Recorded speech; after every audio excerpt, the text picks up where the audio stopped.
టాలీవుడ్లో కలకలం రేపిన డ్రగ్స్ కేసును నాంపల్లి కోర్టు కొట్టేసింది. 2017లో నమోదైన ఈ కేసులో అప్పట్లో సినీ నటుల చుట్టూ అనేక విచారణలు, పరీక్షలు సంచలనంగా మారాయి.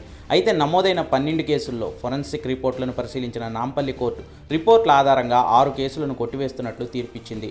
కొట్టేసిన కేసుల్లో director Puri Jagannadh, hero Tarun samples ఉన్న కేసులు ఉన్నాయి. సో వాళ్లకు డ్రగ్స్ కేసులో క్లీన్ చిట్ వచ్చినట్లే. ఈ కేసు విచారణకు అప్పట్లో బీఆర్ఎస్ ప్రభుత్వం సిట్ను నియమించగా పోలీసులు మొత్తం 12 కేసులను నమోదు చేశారు. వాటిలో కేవలం 8 కేసుల్లో మాత్రమే ఛార్జ్షీట్లు దాఖలయ్యాయి. ఇప్పుడు వాటిలో 6 కేసుల్లో సరైన ఆధారాలు లేవని నాంపల్లి కోర్టు తీర్పు ఇచ్చింది. డ్రగ్స్ కేసులో పాటించాల్సిన ప్రొసీజర్స్ ఫాలో కాలేదని, 6 కేసుల్లో ఎలాంటి సాక్ష్యాలు, ఆధారాలు కనిపించలేదని ధర్మాసనం పేర్కొంది.